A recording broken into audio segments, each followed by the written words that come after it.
The following is an excerpt from the Star Trek Universe podcast. Search for the Star Trek Universe podcast in whatever podcast catcher you use.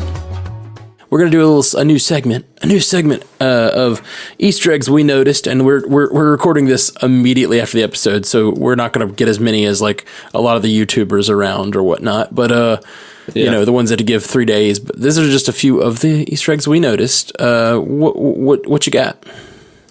All right, the Sicarians, the teleportation device they used on this episode of Voyager, of Picard, was from a race in the Delta Quadrant from Star Trek Voyager and the Sicarians, and they had that spatial trajector, and that's exactly what Picard used here. It was in the episode Prime Factors. So yeah, there's that. Love that. Yep. They were a race who had that technology, and Janeway tried to get it from them and then couldn't get them to agree, and then she stole the technology, but it ended up not working with Federation tech, which doesn't matter here because it's working with Borg tech. Yep. So that's fun. Yep. My favorite Easter egg, and I mentioned it earlier, but my favorite Easter egg / connection to previous content was Hugh's name. I really loved the a new name can be the first step in establishing new identity. I learned that on the Enterprise.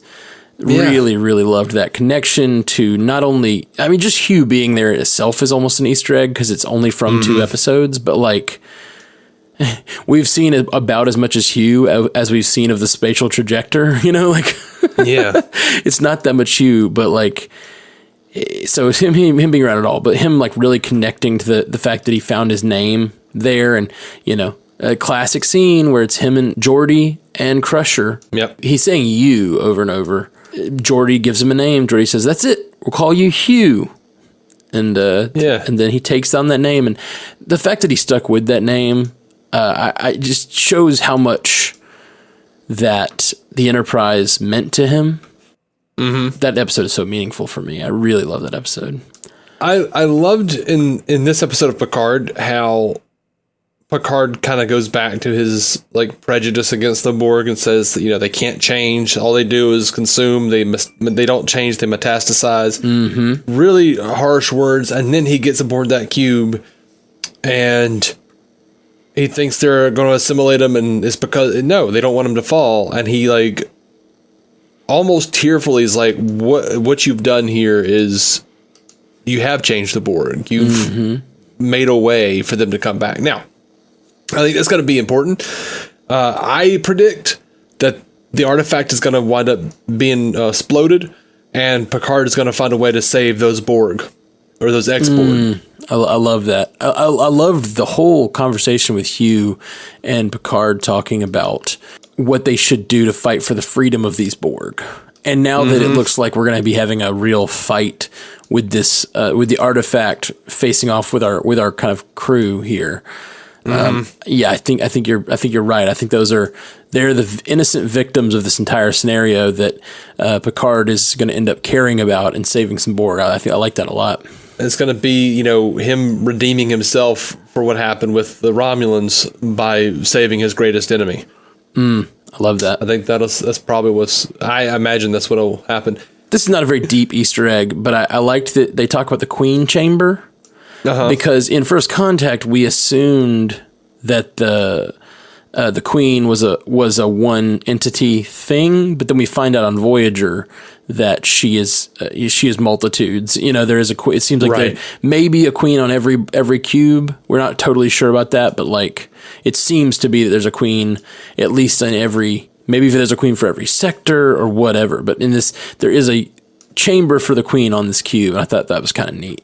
Right. And, you know, depending on how much money production has, she's either Susanna Thompson or she's Alice Krieger. Well, and that's the thing.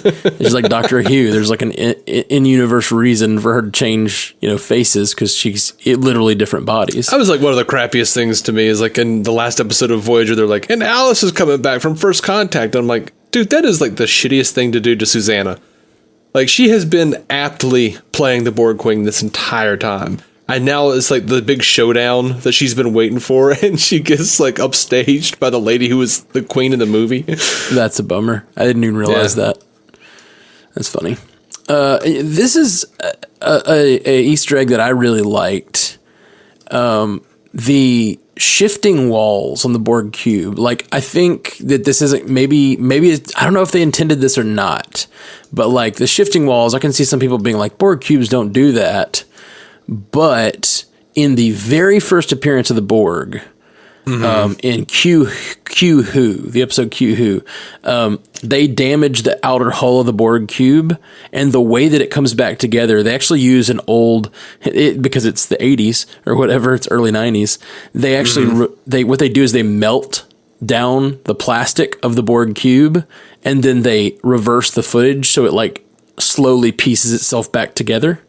And that reminded me a lot of what's going on here with the shifting walls. I know we've never seen it since then, but I just thought that was neat because it kind of, even though I can totally see some people being like, Borg cubes don't do that. They have to repair things or whatever. I think this is actually a pretty cool connection to the very first time we ever see a Borg cube, where it rebuilds itself in sort of a shifting, a sort of almost liquid way. And that's, so there's definitely precedent for that. And I thought that was a really neat connection. So that's the episode Q Who. So anyway, that's all I got for Easter eggs. All right. Now, the way since we've never seen that again, like the way I always envisioned it, the way I always headcanoned it was that like those Borg must have assimilated a race that could do that. And then for whatever reason, it hadn't gotten to other Borg. And then they decided it wasn't efficient. It wasn't an efficient use of energy. So they just nixed it. Right. Well, I like, and that's absolutely possible. And it's possible that they like over the course of the last, 30 years, the Borg found a way to make that technology work better because they assimilated some other technology. So I think it's very possible that, that you're right. And then that they somehow made that technology work better based on some other technology. Now it all working harmoniously, and we got this brand new cool Borg cube. And in this episode, Hugh says to Picard, like talking about their trajector, the Sicarian trajector, says that this is tech that they assimilated after you. Right. So it's clear that Picard, the Borg do not have to look the same as they did, 30 years ago. Oh. Yeah, no, absolutely not. Yeah. Again, that was an excerpt from the Star Trek Universe podcast. New episodes every week wherever you get podcasts.